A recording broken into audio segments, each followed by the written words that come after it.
안녕하세요. 자, 그럼 이제 2시간당 3주차 수업 한번 하기 전에 지난주에 배웠던 거, 자, 이제 2시간당은 시간이 많지 않아서 복습을 제가 많이 하진 못하는데 경제론은 좀 중요하니까 경제론 파트만 좀 복습을 하면서 넘어갈게요. 자, 2주차에 경제론 배웠을 때 우리가 이 곡선을 봤죠? 오른쪽이 내려가 있는 건 무슨 곡선? 오른쪽이 내려간 건 수요 곡선. 얘는 수요 곡선이고,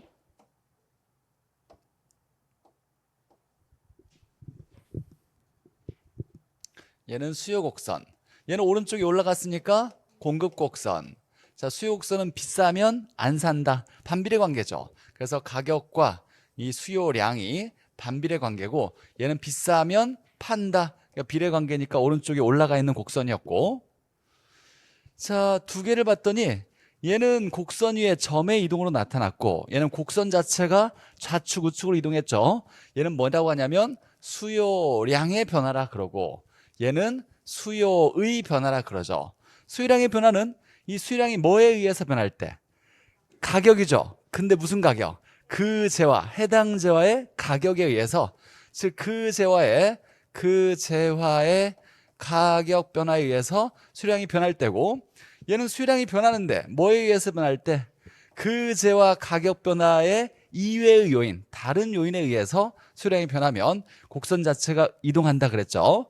수요량의 변화와 수요의 변화를 구분할 수 있어야 되고, 자, 그다음에 이제 여기를 보니까 수요의 변화는 곡선 자체가 이동하는 거고, A라고 했을 때 재화가 이 변화 이외의 요인에 의해서 A의 수량이 변하게 되면 이건 수요의 변화였어요. 자, 그러면 해당 재화의 수요의 변화인데, 여기 보니까 가격 변화인데 그 재화가 아니라 다른 재화에 의해서 변했대요. 그럼 얘는 수요의 변화에 해당되는 거죠. 다른 재화 가격에 의해 변했으니까. 우리가 다른 재화는 대체재나 보완재가 있다 그랬어요. 대체재, 보완재는 어떻게 구분하냐면 두 개의 재화가 관련성이 있는데, 얘를 살 때 얘를 안 사면 대체재 관계라 그러고, 얘를 살 때 얘를 사면 보완재 관계가 되겠죠. 자, 그러면 이제 우리가 풀어야 될 지문이 1번, 2번인데, 만약에 대체재인 B의 가격이 올랐대요. 자, 그러면 이 B를 산다 안 산다? 비싸면 안 산다. B 안 산다. 자, 그런데 해당 재와 A와 B가 대체재 관계래요. 그럼 얘 안 샀으니까 얘를 산다. 그럼 해당 재화를 산다가 되겠죠. 그럼 해당 재화 수요에 증가돼서 곡선이 어느 쪽으로? 우측으로 이동하겠네요. 곡선이. 이걸 이제 풀어내려고 우리가 배웠던 거죠. 자, 만약에 두 번째 보니까 C라는 보완재가 있대요. 즉 이 A라는 해당 재와 A와 보완재 관계인 C가 있는데, 얘 가격이 올랐어. 자, 그럼 C를 산다 안 산다? C를 안 산다가 되겠죠. 비싸면 안 산다. 이건 수요 법칙이니까. 자, C를 안 산대요. 근데 보완재 관계니까 C 안 살 때 A도 안 산다. 얘도 안 산다예요. 그러면 안 사면 수요량이 감소하니까 수요의 감소. 곡선이 어느 쪽으로? 좌측으로 이동하겠네요. 곡선 자체가. 자, 이거 해석할 수 있겠죠? 이 가장 중요했던 지문이에요. 이 지문은 매 모의고사마다 계속 나올 거니까 나올 때마다 정확하게 풀 수 있어야 되고, 자, 탄력성을 배웠어요. 자, 탄력성은 수요 법칙은 비싸면 안 산다. 수요량이 증가할 거냐 감소할 거냐를 가격에 따라서 방향을 정해주는 건 수요 법칙. 이건 성질에 해당돼요. 그래서 정성적 개념인데, 자, 탄력성은 정량적 개념이에요. 비싸면 안 사는데 많이 안 살 거냐 조금 안 살 거냐, 싸면 살 텐데 많이 살 거냐 조금 살 거냐, 이걸 결정해 주는 게 탄력성. 양을 결정해 주니까 정량적 개념이고, 자, 이걸 우리가 가격에 대한 탄력성이니까 A에 대한 B라고 하니까, 자, 분모는 뭐가 들어가야 된다? 가격 변화를 분해 수요량의 변화율, 이렇게 돼야 되겠죠. 자, 그러면 얘가 탄력성이 크다는 것은 수요량의 변화율이 어떤 거? 커야 되는 거예요. 그러니까 탄력성이 크려면 수요량의 변화가 커야 돼요. 수요량이 증가되는 걸 의미하는 것이 아니라 많이 증가하든 많이 감소하든 양의 변화가 많이 있어야 돼요. 양의 변화가 커야 되는 거예요. 이게 굉장히 중요한 개념이었고, 자, 우리가 가격 탄력성 1이면 가격의 변화율과 수요량의 변화율이 같으면 이것분의 이거니까 1이 되겠죠. 이걸 우리가 단위 탄력적이라 했고, 자, 가격보다 양이 많이 변하면 양이 많이 변했으니까 탄력적. 그러면 1보다 큰 값이 나타날 거고, 1보다 작으면 가격보다 양이 적게 변하면 이건 비탄력적. 1보다 작으면 비탄력적. 중요한 건 양이 많이 변해야 탄력성이 크다. 똑같으면 단위 탄력적 1. 양이 더 많이 변하면 탄력적. 양이 가격보다 적게 변하면 비탄력적. 이렇게 얘기했었고, 자, 곡선의 기울기에 따라서 탄력성이 다르다 그랬어요. 자, 이렇게 완전 세워져 있으면 완전 비 내린다. 그래서 뭐라고 하냐면 완전 비탄력이라 했고, 그러면 수평선이면 완전 탄력 이렇게 될 거고, 자, 그럼 세워져 있으면 비탄력이겠죠. 완전 세워져 있으면 완전 비탄력이니까 얘를 세워져 있으면 비탄력이라 그랬고, 자, 누워져 있으면 탄력적이라고 이렇게 해석했었어요. 탄력성에 따라서 곡선의 기울기가 달라진다. 자, 근데 세워져 있다는 얘기는 경사가 급하다, 기울기 크기가 크다. 그럼 우리가 어떻게 얘기하냐면 탄력성이 작을수록 또는 비탄력적일수록 수요 곡선의 경사가 급하다, 기울기 크기가 크다. 세워져 있어야 돼요. 탄력성이 작을수록, 비탄력적일수록. 자, 이걸 우리가 기준 잡았어요. 비 내리면 수직선. 자, 그래서 탄력성이 작다, 비탄력적이다 그러면 곡선의 기울기의 크기가 크다, 경사가 급하다 이렇게 얘기하고, 탄력성이 크다, 탄력적이면 경사가 완만하다 이렇게 얘기하거나, 기울기의 크기가 어떻다? 작다 이렇게 얘기하겠네요. 자, 완전 비탄력이면 무슨 선? 수직선. 이렇게 비 내리니까 수직선. 자, 수직선이면 점들이 위아래로 올라갔다 내려갔다 하는데 좌우로는 못 움직이죠. 그럼 뭐가 일정한 거?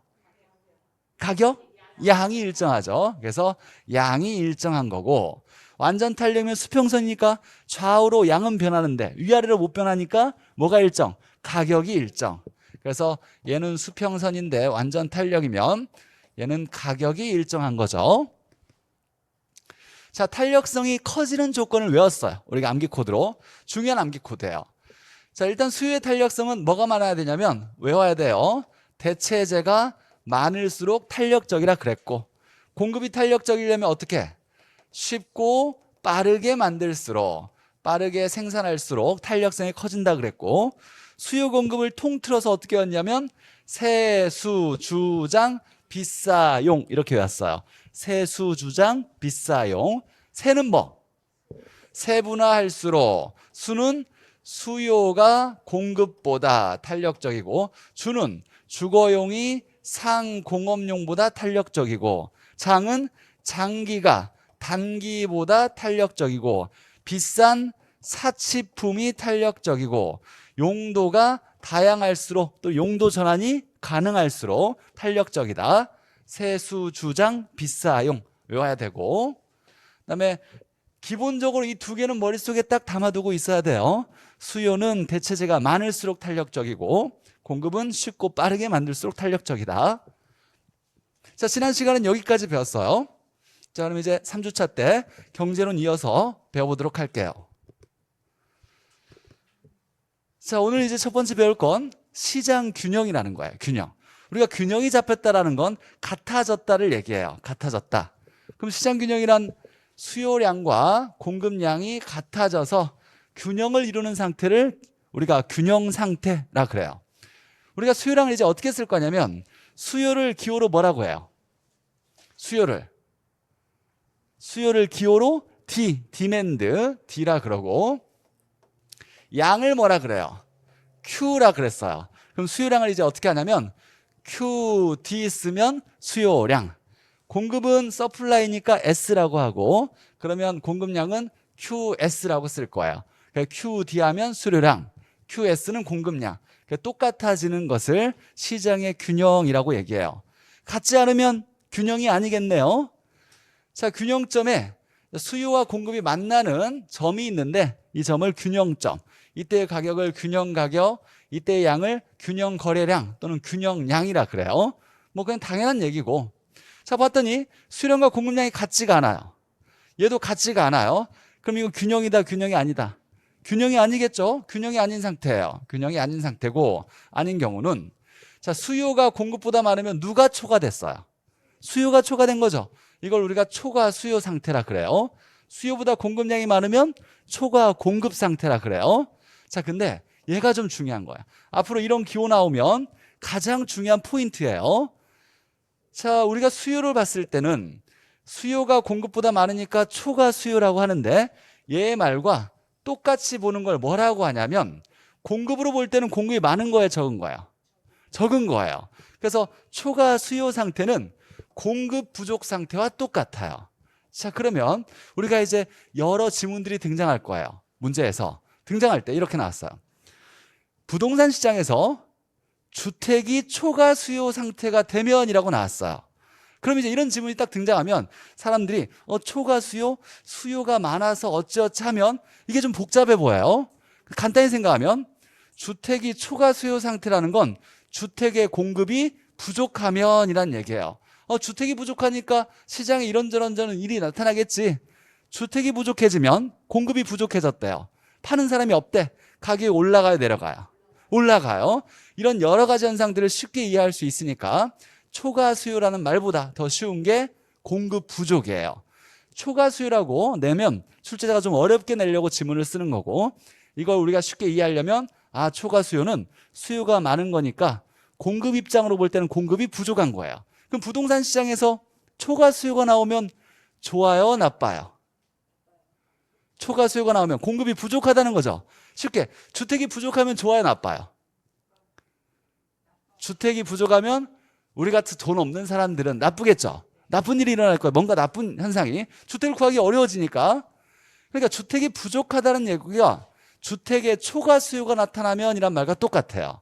그러니까 초과 수요가 나타난다 이런 말이 쓰여지면 공급이 부족한 걸 얘기한다 이렇게 해석할 수 있어야 돼요. 중요한 얘기고 이걸 머릿속에 딱 박아놔야 이제 정책론에서 정부가 어떨 때 정책을 펼치냐라고 할 때 주택이 초과 수요가 나타나면 정부가 나서서 공공임대주택 같은 거 공급할까요? 안 해? 초과 수요가 나타났대. 이걸 초과 수요를 이해하면 잘 안 돼, 해석이. 초과 수요는 공급이 부족하니까, 주택이 부족하니까 정부가 공공임대주택 공급할 수 있는 거예요. 이렇게 쉽게 이해해야 되는 것을 초과 수요니까 이게 초과 수요, 수요가 많아서 어떻게 되지? 이렇게 해석하면 안 돼요. 앞으로 이제 초과 수요 나오면 공급 부족이라고 딱 머릿속에 박아놓고 정리하는 게 편해요. 자, 그럼 그림을 보면 이렇게 오른쪽이 내려가 있는 것을 수요 곡선, 오른쪽이 올라가 있는 건 공급 곡선 이렇게 되겠죠. 만나는 점을 균형점. 그러면 이 점에서는 수요의 양도 요만큼, 공급의 양도 요만큼, 균형량으로 균형점의 양을 균형 거래량 또는 줄여서 균형량이라 그래요. 수요량과 공급량이 같아요, 달라요? 같죠? 균형일 때는 같아요. 가격도 같아요? 가격도 같아요. 이때 그러니까 균형일 때는 수요의 가격, 공급의 가격 똑같고 수요의 양, 공급의 양도 똑같아요. 이때 가격을 균형 가격 또는 시장에서 만들어진다 그래서 시장 가격이라고도 하고 이때 양을 균형 거래량 또는 줄여서 균형량이라고 얘기해요. 여기는 균형 상태. 그러면 당연히 수요량과 공급량이 똑같을 거고 자 그럼 여기는 어떨까요? 균형이에요, 균형이 아니에요? 균형이 아니겠죠. 여기도 균형이에요, 균형이 아니에요? 균형이 아닐 거예요. 자 그러면 이게 수요 거예요, 수요 거. 수요의 양은 요만큼이고 이 가격에서 수요는 요만큼이고 공급의 요만큼이에요, 공급량은. 그럼 여기서는 수요가 많다, 공급이 많다? 수요가 많아요, 공급이 많아요? 어려운 거 아니에요? 만약 균형 가격 200원인데 100원일 때는 낮은 가격이니까 이 100원과 쭉 연결시켜서 수요 곡선과 만나는 이 점을 100원일 때의 수요량, 100원과 공급 곡선이 만나는 이 점을 100원에서의 공급량, 오른쪽 걸수록 양이 많은 거니까 그럼 수요량과 공급량이 누가 많아요? 수요가 많겠죠. 이걸 뭐라고 한다? 초과 수요라 그래요. 근데 우리는 얘보다 더 쉽게 이해하려고 뭐라고 이해한다? 공급 부족이라 그래요. 그래서 초과 수요 상태를 공급 부족 상태로 머릿속에 딱 기억해 놔야 되고 여기는 어떨까요? 누가 오른쪽에 가 있어요? 여기는 공급량, 여기는 수요량이니까 공급량이 많죠. 그래서 수요량보다 공급량이 많으니까 이걸 초과 공급. 우리 부동산 시장에서는 초과 공급이 많이 나타날까요? 초과 수요가 많이 나타날까요? 얘가 많이 나타나요. 얘가 중요한 거고, 시장에서 초과 공급은 거의 나타나지 않으니까 크게 신경 쓰진 않아도 괜찮아요. 어찌됐거나 여기가 균형 상태 같은 거고, 여기나 여기는 균형이 아닌 상태를 얘기해요. 그게 많이 중요한 얘기는 아니고, 이 표에서 기억해야 될 것은 초과 수요를 공급 부족으로 머릿속에 딱 담아두는 게 중요해요. 자, 여기서 이제 우리가 균형에 대한 문제가 계산 문제. 이제 계산 문제를 오늘 이제 좀 할 거예요. 오전반에 했더니 머리를 너무 아파해. 내가 식은땀을 너무 많이 흘렸어요. 이해를 잘 못하셔서. 어쨌든 처음이니까 이해 어려울 수 있어요. 그렇지만 가장 시험과 밀접한 관련된 내용을 제가 11월부터 가르친다고 했으니까 여러분이 좀 복습하시고 따라오셔야 돼요. 어렵게 느껴질 수 있겠지만. 자, 이건 이제 계산 문제 중에 가장 쉬운 계산 문제 한번 보죠. 자, 일단 보니까 수요 함수는 이렇게 제시됐고 공급 함수는 이렇게 제시됐어요. 근데 가격을 구하는데 아무 때나 가격은 못 구해요. 딱 언제 가격만 구하냐면 균형일 때의 가격만 구해요. 균형 가격을 구할 수 있어요. 자, 균형일 때 가격을 구해보면, 자, 근데 중요한 건 균형일 때는 수요의 가격과 공급의 가격이 어떻다? 같아요. 수요량과 공급량이 어때요? 같아요. 같을 때니까 구할 수 있어요. 자, 그러면 수요 함수의 뜻을 봤더니 수요의 가격은 900 빼기 수요량이에요. QD는 수요량. 공급의 가격은 100 플러스 공급량으로 나왔어요. 근데 균형일 때는 수요의 가격과 공급의 가격이 어떻다? 똑같아요. 수요의 가격과 공급의 가격이. 얘하고 얘가 똑같아. 얘는 얘랑 똑같고 얘는 얘랑 똑같다고 했는데 얘 똑같으니까 우리는 이제 하나 뭘 쓸 수 있냐면 그럼 얘하고 얘가 어떻다? 같다라고 넣을 수 있어요. 우리가 해야 되는 건 그거예요. 우변에 이 꼴 우측에 있는 것과 이 꼴 우측에 있는 게 똑같다 해요. 균형이니까. 그러면 균형이니까 수요의 가격과 공급의 가격도 똑같을 거니까 여기 우측에 있는 것도 똑같다. 자, 그럼 보죠. 식을 900-QD는 100 플러스 QS로 쓸 수 있을까요? 쓸 수 있죠. 근데 얘가 지금 균형일 때를 물어보고 있어. 그러면 QD나 QS는 어때요? 똑같은 녀석이에요. 수요량과 공급량 똑같아. 그럼 기호는 QD나 QS라고 쓸 필요도 없어요. 그냥 Q라고 똑같이 쓰면 돼요. 그러면 다시 900-Q는 100 플러스 Q라고 써도 괜찮은 거예요. 자, 그러면 숫자는 오른쪽 넘기고 Q만 오른쪽으로, 아니 숫자는 왼쪽 넘기고 Q는 오른쪽으로 넘겨보죠. 플러스가 넘어가면 마이너스가 되고 마이너스가 넘어가면 플러스가 돼요. 그럼 얘를 이쪽으로 넘겨보면 900-100은 여기 Q는 그대로 있고 이 마이너스 Q를 넘기면 뭔 Q? 플러스 Q가 되겠죠? 플러스 Q가 돼요. 뭐가 생략된 거야? 숫자가 1이 생략된 거예요. 1Q, 1Q예요. 그 오른쪽은 몇 Q? 2Q가 될 거고 이거 계산하면 800. 그럼 Q는 얼마다? Q는 2로 나눠줘야 Q는 400이 나오겠죠? 모르면 옆에 좀 아시는 분한테 좀 질문하거나 저한테 찾아와서 질문해야 돼요. 다른 공부하는 것보다 오히려 더 쉬운 계산 문제예요. 그러면 결론은 Q는 400 이렇게 나와요. 자, 그러면 이 Q는 양을 얘기하죠. 근데 언제 양? 균형일 때 양이에요. 그럼 얘는 뭐라고 한다? 균형량을 얘기하는 거예요. 아, 그러면 균형량은 400 나왔고 만약에 여기다가 균형량을 집어넣으면 400을 집어넣으면 900 빼기 400, 500이 나오는데 이건 뭐냐면 가격이죠. 균형량을 집어넣었으니까 무슨 가격? 균형 가격이 되는 거예요. 그러면 900 빼기 400은 얼마? 500. 그럼 균형 가격은 얼마? 500 이렇게 나오는 거예요. 물론 균형 가격은 똑같아야 돼. 균형일 때는. 그럼 여기다 400 집어넣어도 균형량 400 집어넣어도 100 플러스 400이니까 균형 가격은 얼마? 500. 여기다 집어넣든 여기다 집어넣든 균형 가격은 500 이렇게 나오겠죠. 자, 그러면 우리가 할 것은 이제 간단해. 원리는 시작할 때 이렇게 함수를 주고서 균형일 때 가격이나 양을 구해라 그러면 죄송해요. 왼쪽에 있는 게 똑같으니까 이 꼴 오른쪽에 있는 게 같다라고 놓고서 뭔가를 하나 구해. 이 구한 것을 다시 대입하면 다른 거 하나를 구할 수 있는 거예요. 이게 이제 균형일 때 얘기니까. 예를 한번 더 들어볼게요. 자, 만약에 수요가 QD는 100-2P라고 나왔어요. 공급은 QS는 400 플러스 P라고 나왔어요. 이렇게 나왔대요. 자, 그러면 균형 가격이 얼마냐라고 물어봤다고 쳐보죠. 이렇게 나왔어요. 얘와 얘를 줬는데 수요량은 여만큼과 똑같고 공급량은 여만큼과 똑같다. 근데 균형일 때의 가격을 물어봤어요. 균형일 때는 수요량과 공급량이 어떻다? 같다. 그럼 얘하고 얘 어때요? 같다고 놓을 수 있죠. 그럼 오른쪽 있는 것도 어떻다? 같다라고 놓을 수 있어요. 그러면 자, 100-2P는 400 플러스 P니까 제가 계산하려면 좀 다시 내야 되겠네. 이걸 400이라 하고 얘를 100이라 해보죠.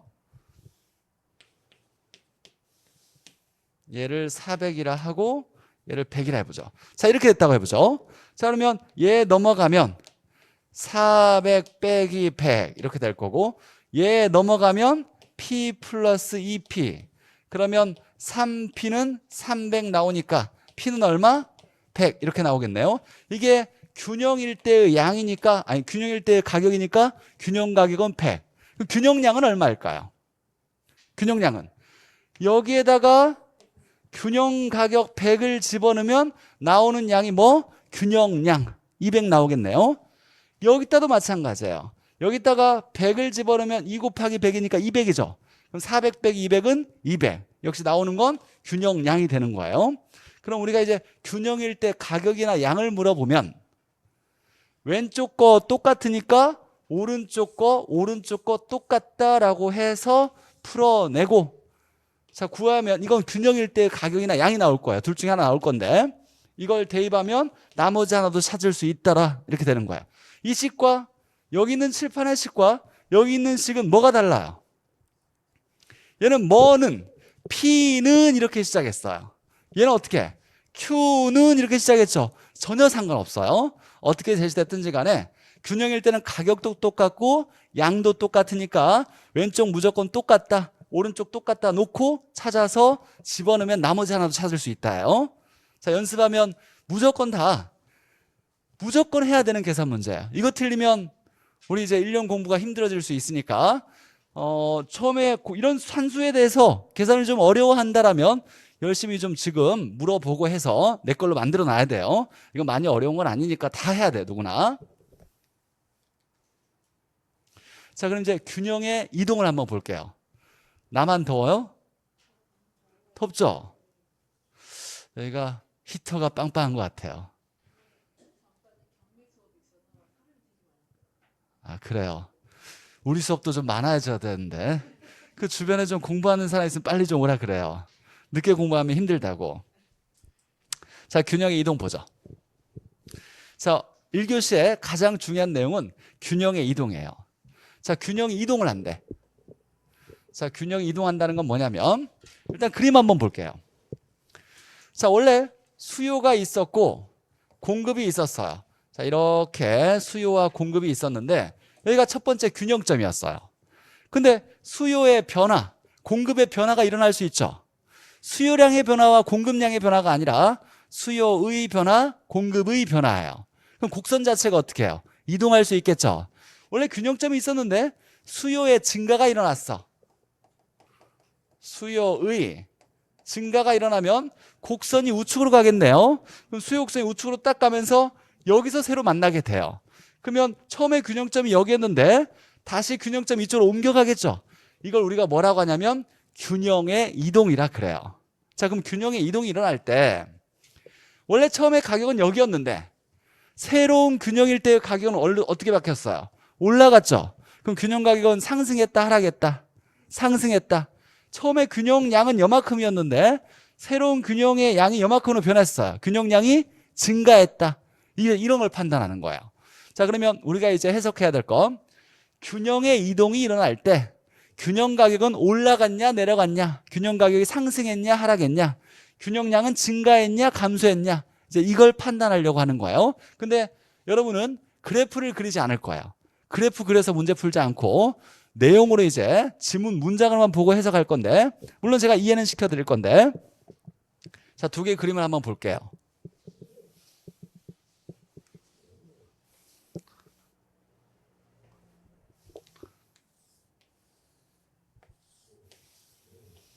자, 여기에 가격, 양을 썼고 수요와 공급이 있고 여기도 수요와 공급이 있는데, 네, 여기서는 수요의 증가를 일으켜 볼게요. 여기서는 공급의 증가를 변화시켜 볼게요. 자, 그러면 수요의 증가가 일어나면 수요 곡선이 어느 쪽으로 이동한다? 우측으로 이동하겠죠. 얘가 수요고 얘가 공급인데 수요 곡선이 우측으로 이렇게 이동할 거예요. 그러면 이렇게 이동하면 여기 있는 균형점이 여기로 바뀌어지겠네요. 그럼 얘가 여기로 갔어. 자, 그럼 해석해 보죠. 균형 가격은 어떻게 변한 거예요? 점이 올라갔죠. 올라가냐 내려가냐가 가격을 판단하는 거니까 올라갔으니까 균형 가격 상승, 균형량은 오른쪽 갔으니까 증가, 이렇게 됐을 거예요. 그러면 원래 수요와 공급에 균형이 있었는데 수요의 증가가 일어나서 곡선이 우측으로 이동해 버리면 가격은 상승하고, 자, 여기다 적어 볼게요. 균형 가격은 상승하고 균형량은 증가한대요. 자, 이렇게 판단할 수 있고, 여기서 보니까 역시 수요와 공급이 있는데 이번엔 공급의 증가를 일으켜보죠. 그럼 공급 곡선이 우측으로 이동해야 되겠네요. 그럼 이 공급 곡선이 우측으로 이렇게 이동했다고 보죠. 그럼 여기 있는 균형점이 여기로 간 거예요. 그럼 균형 가격은 어떻게 변했어요? 내려갔죠. 균형 가격은 하락, 균형량은 증가. 그래서 여기서 균형 가격은 하락했고 균형량은 증가했어요. 우리가 이 두 개의 그래프에서 해석할 건 수요의 증가가 일어나든 공급의 증가가 일어나든, 증가가 일어나면 수요가 증가하든 공급이 증가하든 곡선이 어느 쪽으로 가요? 우측으로 가요. 우측으로 가면 뭐가 증가돼야 돼? 양이 증가돼야 돼. 그러니까 수요가 증가하든 공급이 증가하든 양이 증가했고 양이 증가했어요. 그러면 수요든 공급이든 증가하면 양은 무조건 증가해요. 수요가 감소하고 공급이 감소하면 무조건 양은 감소해요. 양은 무조건 쉽게 판단할 수가 있어요.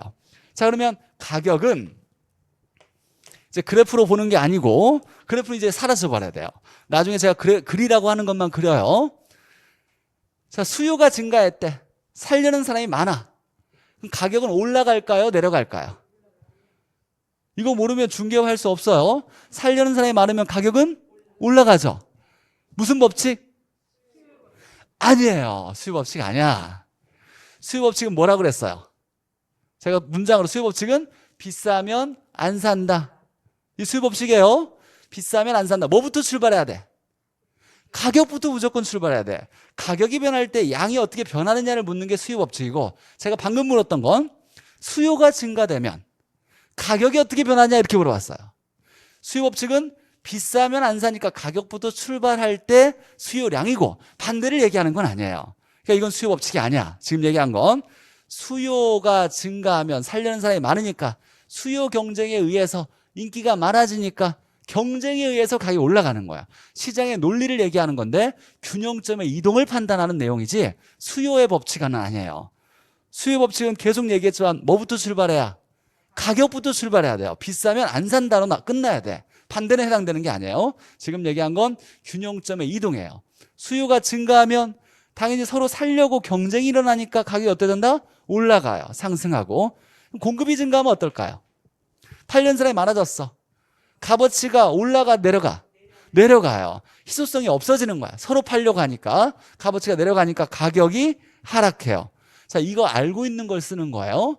자, 그러면 이제 다 정리됐어. 수요가 증가하든 공급이 증가하든 증가 나오면 양은 무조건 증가. 수요가 감소하든 공급이 감소하든 감소 나오면 양은 무조건 감소. 이렇게 나올 거고, 양은 쉽게 바로 판단할 거고, 이제 가격을 얘기할 때는 수요가 증가하면 서로 살려고 인기가 많아진 거야. 선호도가 높아졌다라고 얘기해요. 그럼 가격은 상승. 공급이 증가하면 서로 팔려고 하니까 값어치가 떨어져. 희소성이 없어지는 거예요. 물량이 많아지니까 가격은 하락. 이제 알고 있는 걸 쓰는 거예요. 그래서 지금 우리가 이제 판단할 것은 야, 수요가 증가했을 때, 공급이 증가했을 때 이런 일이 일어나느냐를 이제 판단한 거예요. 수요가 증가하면 살려는 사람이 많아지니까 가격은 상승된 거예요. 공급이 증가하면 서로 팔려는 사람이 많아지니까 이제 값어치가 없어져. 가격이 어떻게 됐다? 하락한 거야. 이건 이제 그래프로 문제를 푸는 게 아니라 우리가 이렇게 바로 이해해서 풀어야 돼요. 그리고 증가하면 무조건 양은 증가, 증가하면 무조건 양은 증가, 이렇게 판단할 거예요.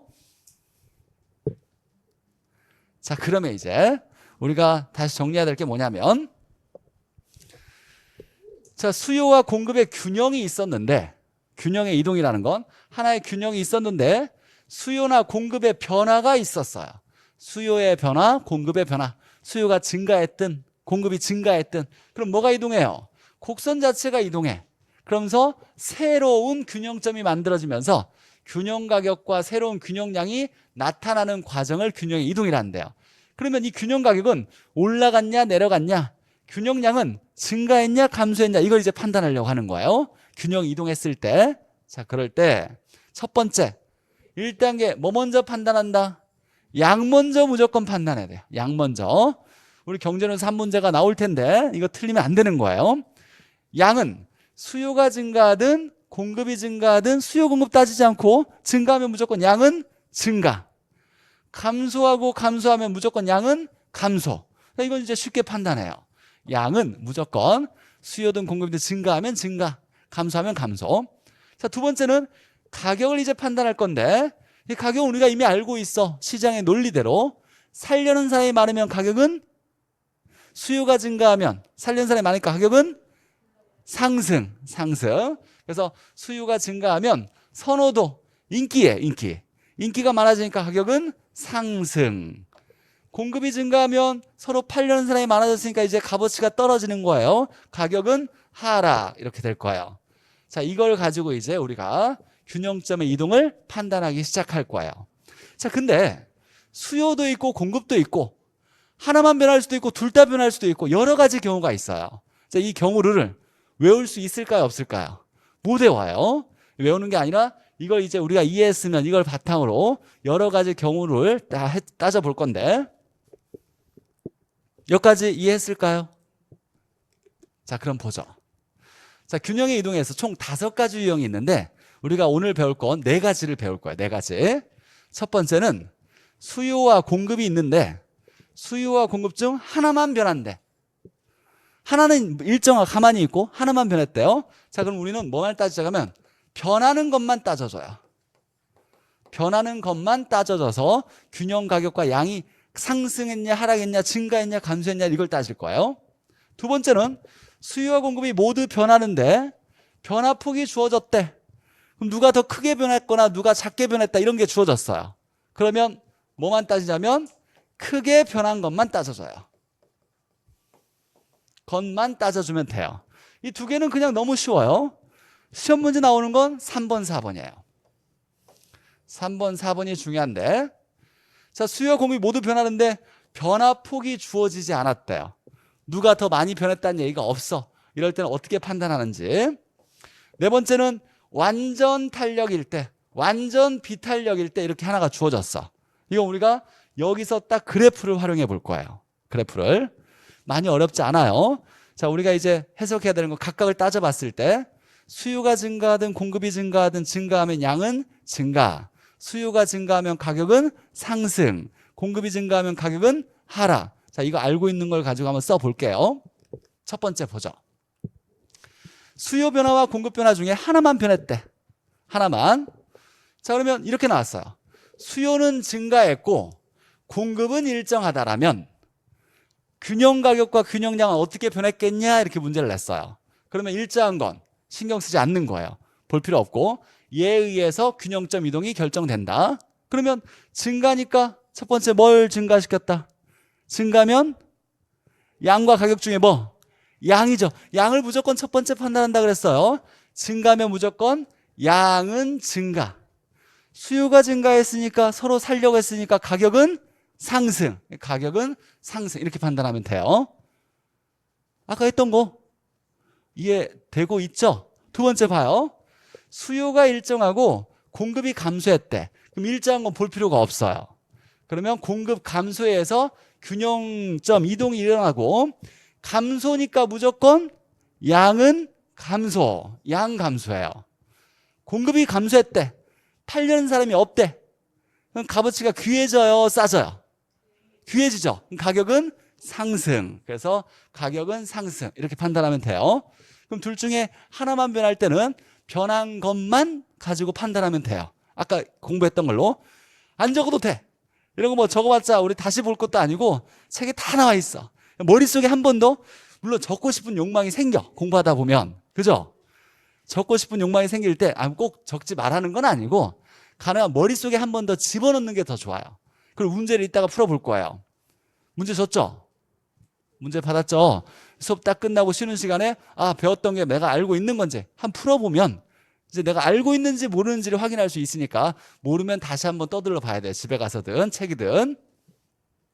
자, 두 번째는 수요와 공급이 모두 변한대. 둘 다 변했대요. 근데 변화폭이 주어졌어. 더 크게 변한 것만 따진대요. 문장이 이렇게 나왔어요. 수요의 감소도 일어났고 공급의 증가도 일어났는데 수요의 감소가 공급의 증가보다 더 크게 변하는 경우 이렇게 나왔네요. 자, 그럼 누가 더 크게 변했다?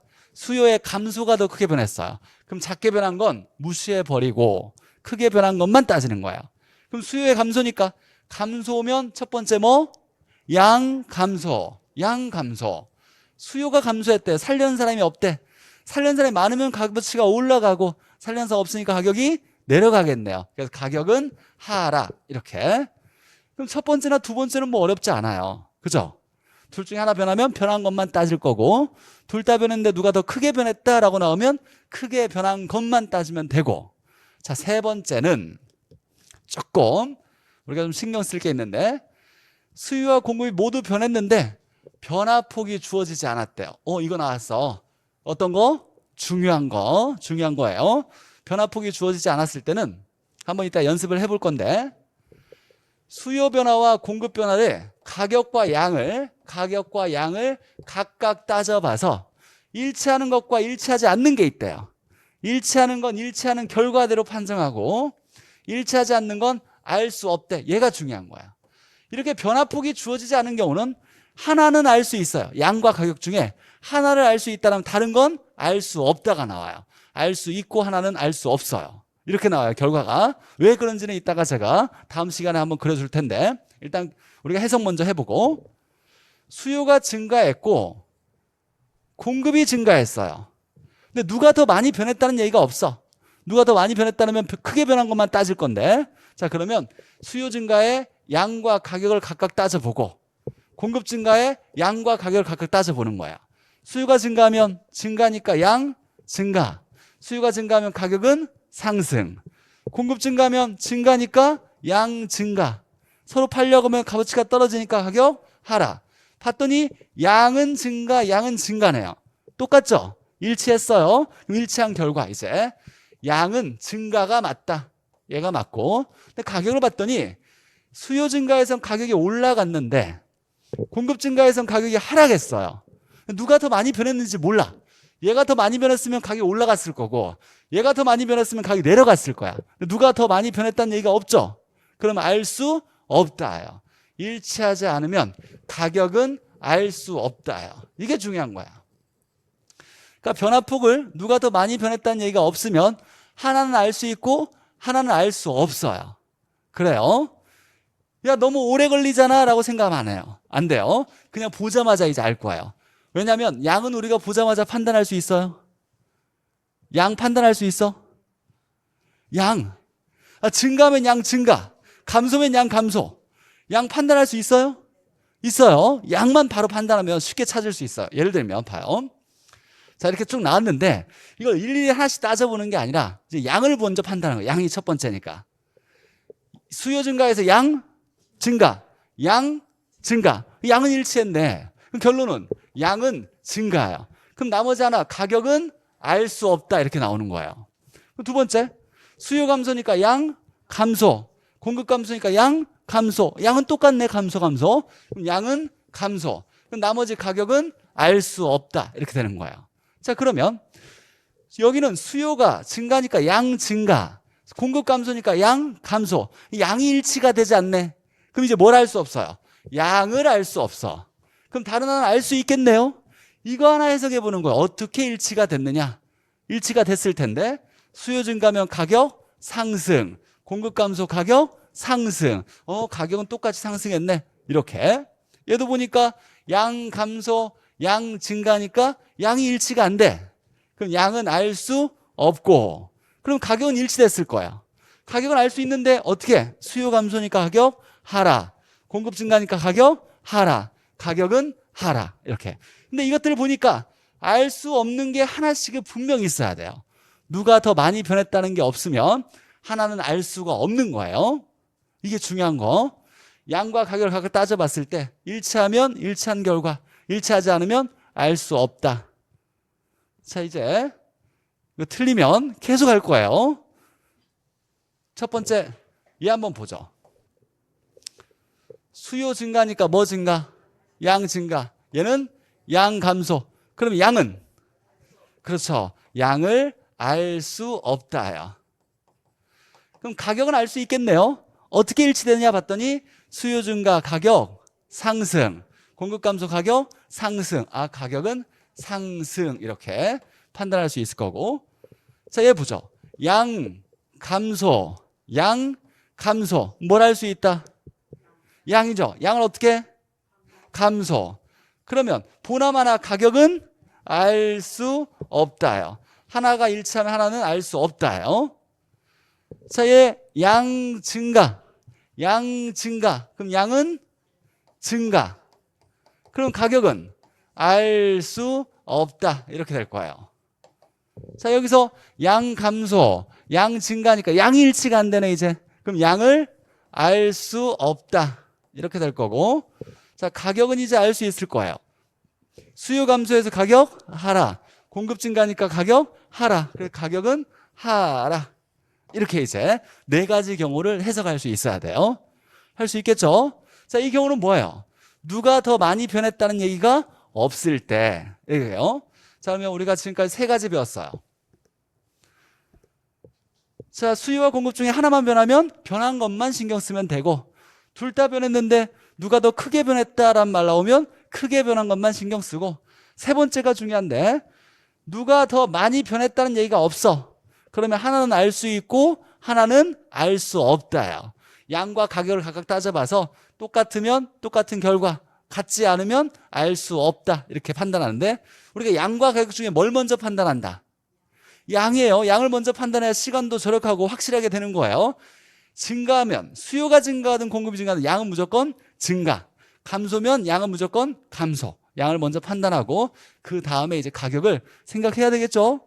수요가 증가하면 가격은 상승. 물론 처음이라 익숙치 않을 수 있어요. 조금 시간이 걸릴 수 있어. 공급이 증가하면 가격은 하락. 공급이 감소하면 가격은 상승. 수요가 감소하면 가격은 하락. 이렇게 될 거예요. 자, 이건 수요 법칙이다?